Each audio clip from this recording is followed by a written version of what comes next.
Welcome into another episode of How To From Cure to You with me, your host, Noah.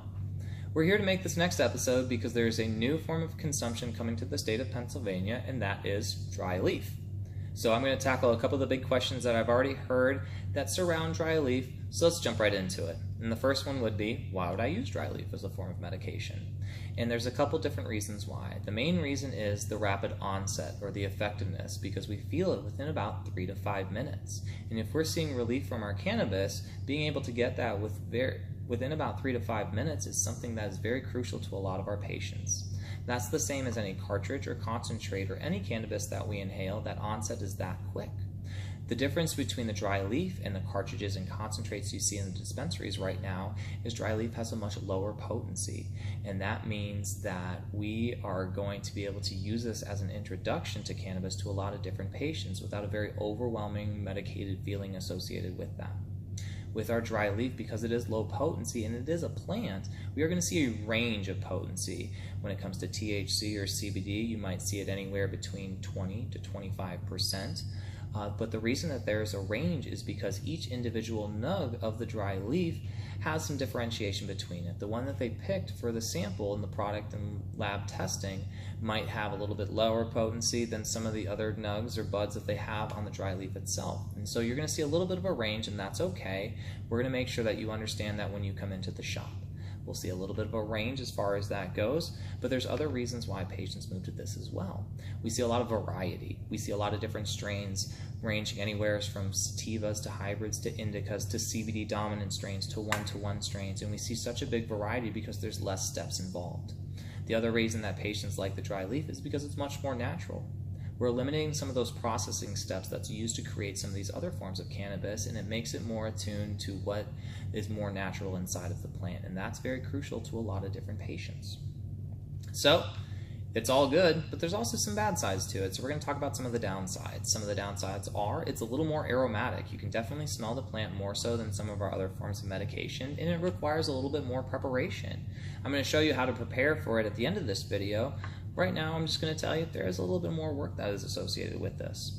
And if you're somebody that's used to higher potency products, you're using cartridges or concentrates, and then you move back to the flower, you might see an increase in the amount of times that you'll need to dose because of the lower potency that comes along with it. But we've talked about the good, we talked about the bad. Now, let's talk about what we do once we get it. So, I've purchased my dry leaf. How do I store it? And it's the same, just like a lot of our other medications, you store it in a cool, dark place. You want to keep it in its original packaging, or at least an airtight container, a la like a mason jar or something like that. Something to make sure that we decrease the amount of moisture inside of the plant, because the more moisture means we can have a little bit more issues. So what happens to my dry leaf over time? If you don't use it very regularly, what can happen to it? And it's very simple. It's going to get very dry and very stale. And when it becomes dry and stale like that, if you haven't used it, it means we can lose some of the medicinal value associated with the dry leaves. So the quicker, the fresher you use the plant, the more medicinally beneficial it can be. So we're ready to medicate now. So what are we going to need? We're going to need a vaporization assistance tool, or a VAT, as I like to call it. So with this, what we're going to do is you're going to open it up. You're going to see teeth inside of there. That's what's actually going to shred and grind up the leaf itself. So what you're going to do is you're going to take a couple buds, you're going to place them directly inside, in between the teeth, close it up, and you're going to press it down a little bit because you'll get a little bit of resistance.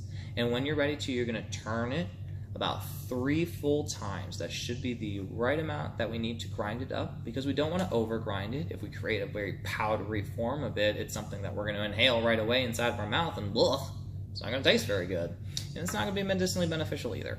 So grind it up so it's not too powdery, but not super compact like it was in the nug form.